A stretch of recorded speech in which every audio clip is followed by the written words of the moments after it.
If one wishes to know the true nature of consciousness, one only needs to look out into the universe, to study the stars, because that divine consciousness which we are, and the stars that give life in the universe, these are one and the same, except for our consciousness is not bound by the limitations of space and time.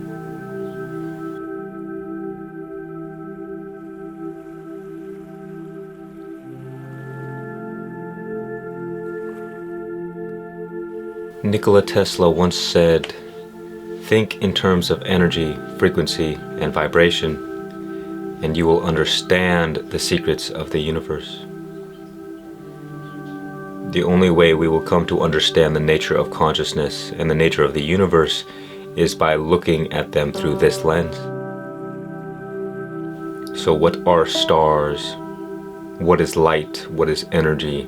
Well, light is electromagnetic radiation. And we are electromagnetic beings. Our hearts pump blood full of iron, and our brains produce electrical impulses. And this electromagnetic field that we all have is what often is called an aura. So too how the Earth's magnetic field protects through blocking out harmful death rays, so too does our own electromagnetic field protect us against negative energies that wish to do us harm. Now, a lot of the things I will discuss in this video are just ideas. It's more of a brainstorm exploring the nature of consciousness rather than speaking any definitive truth. For a long time I was under the impression that light was the carrier of information. But upon thinking about it more and more, I realized that it's not that light carries information, it's that light is information. And perhaps it could be even a bit of both, who knows? If you could imagine, let's say, a sine wave, sound. Now the slower the vibration of the frequency, the more the single wave can be seen. You can see the peaks and the trough.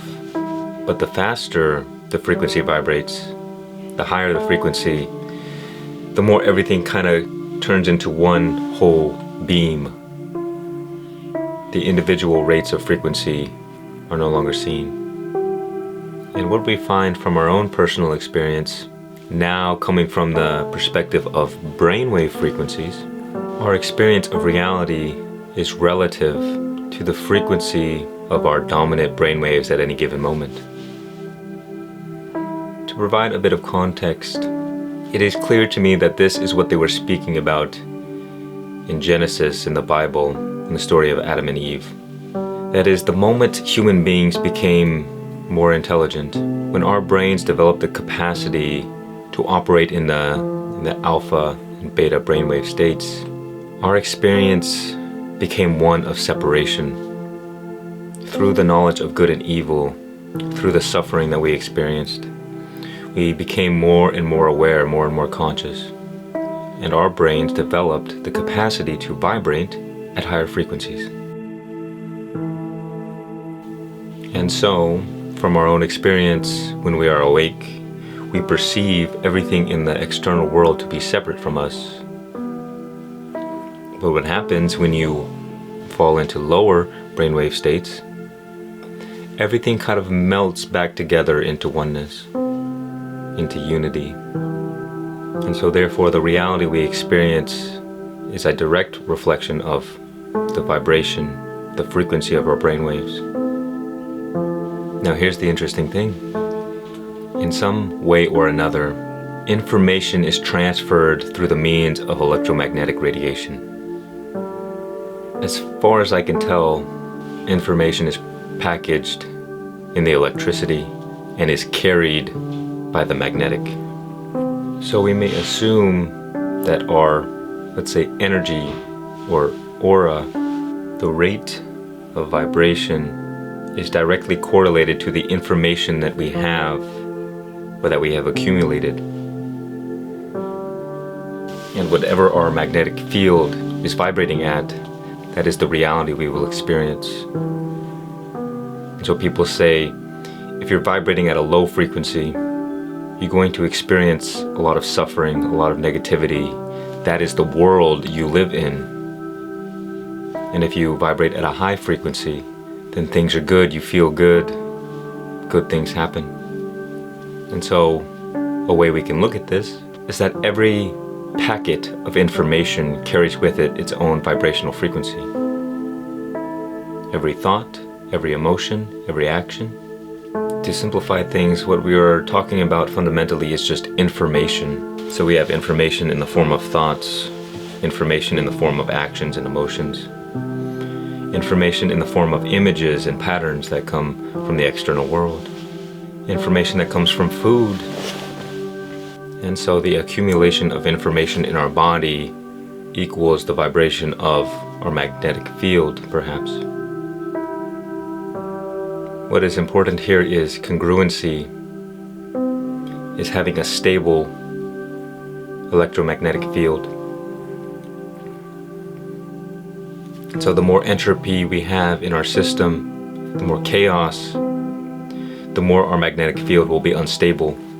I'm not sure what this could mean. It could mean that we are emotionally unstable, psychologically unstable. And we also have to take into consideration the different energy systems. And so perhaps this is what it is meant by aligning the chakras or balancing the different energy systems, is to aligning them in a congruent manner in which our electromagnetic field is at its most powerful.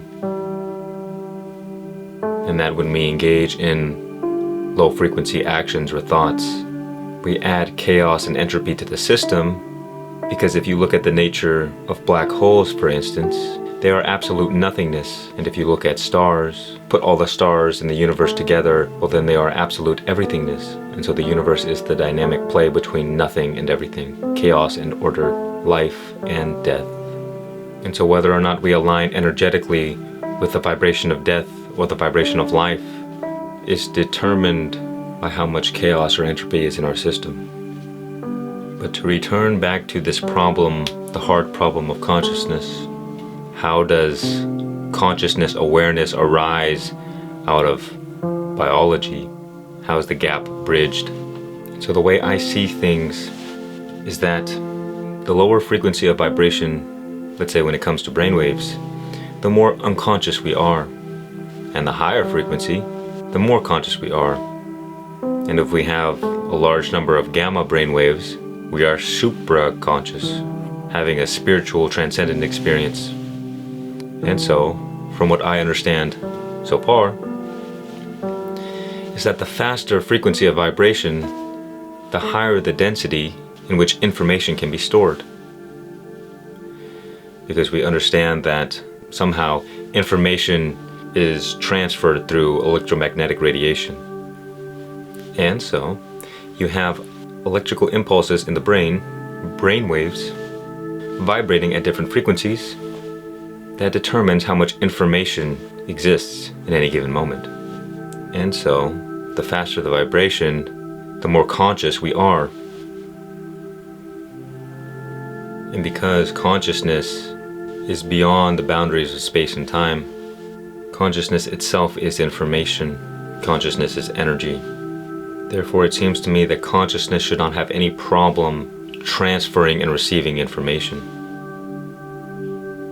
The vehicle, our bodies, their purpose as a vehicle is to kind of move consciousness around. The flow of consciousness. And so, our life, our experience is in a way the flow of energy vibrating at different frequencies. Let's see if we can recap. Let's for this video assume that information is packaged in electricity and that magnetism is what carries the information. The frequency of an electromagnetic wave or the frequency of an electric wave determines the amount of information that it can hold. And so, evolution is in a process of becoming more and more complex or advanced. Everything is attempting to become a vehicle for consciousness, for higher levels of consciousness, to the degree in which any particular brain or intelligence can produce higher frequencies of electricity or brainwaves. That is the degree in which it is more conscious. Because more information can be stored, more information can be understood. Everything is alive and vibrating, but not everything is conscious enough for us to perceive it as alive. That is the difference between a rock and a tree. Both unconscious, but we say a tree is alive and a rock is dead. And so our bodies, our brains, are designed as vehicles for consciousness, the transfer of information from the infinite source to the temporal realm. And as the sun emits light, as it emits energy, as it gives life to all things, it is the creative force of existence. So too is our consciousness, unbound by the limitations of space and time, give life to us. That is our energy, our life force within. It is also the light that illuminates, which allows us to be aware. And so when we are conscious, we are alive, and when we are unconscious, we are dead. Information packaged by electricity, carried through magneticism. The rate of vibration determines the amount of information that can be stored. The rate of vibration is directly correlated to any particular organism's ability to produce larger amounts of energy.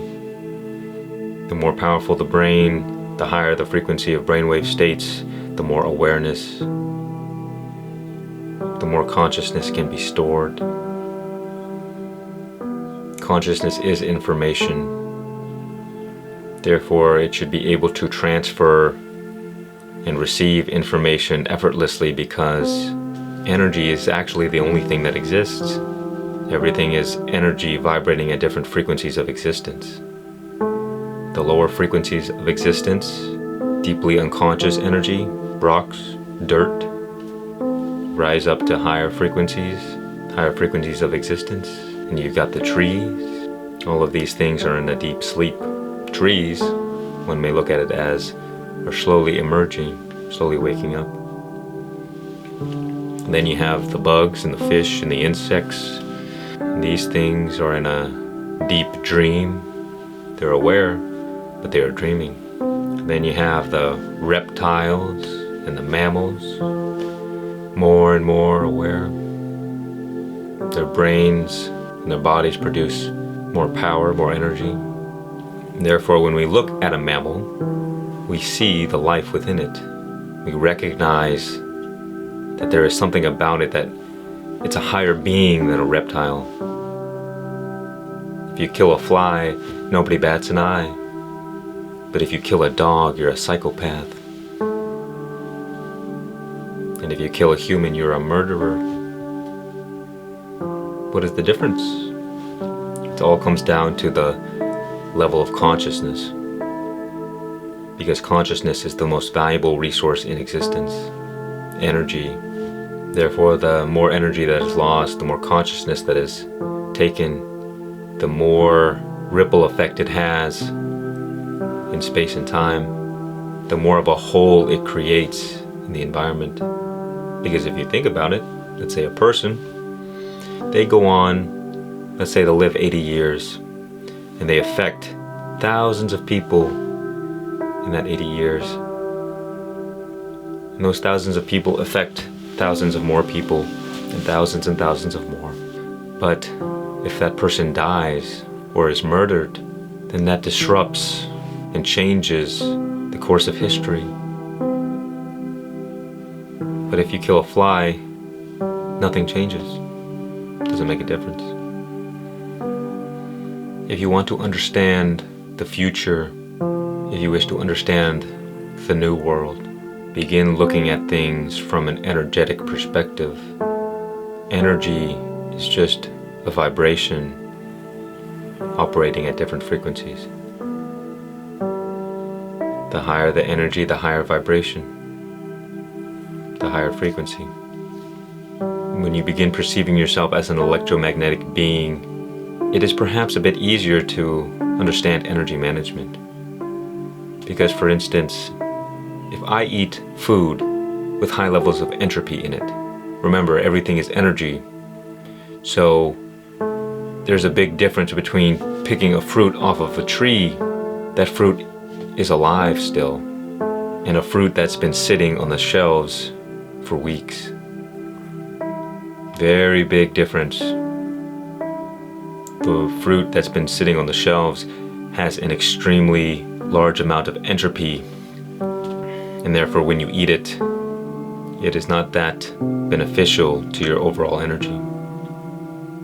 Again, because we are an orderly system, we are an organism in which there are all these different moving parts, all of these different energy systems. And so we want to be the most congruent and eliminate entropy in our system. Because the more entropy and chaos we have within us, the more aligned we are with death. Remember the black holes. Black holes are the force of chaos and destruction and death in the universe. One thing I found that's been helping greatly, and I'm still kind of in the works of experimenting and seeing the benefits and the effects, but I've hooked up a copper wire to the earth outside my window, and I have the other end in my bed with me that I hold on to during sleep. And what I've noticed is that this has greatly grounded my energy during the night. My sleep has changed, and it's because I believe that when you ground your body to the earth, whether you go outside barefoot or you do what I did, all that entropy, all that chaotic energy that we have within us, we can give that to the earth. We can discharge of that energy, that entropy, so we may feel more grounded, more congruent, so our electromagnetic field is stronger.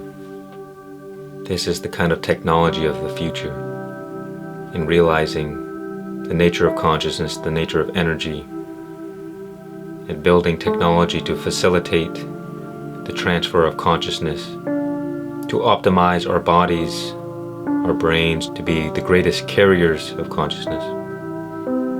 Think in terms of energy, frequency, and vibration, and you will understand the secrets of the universe.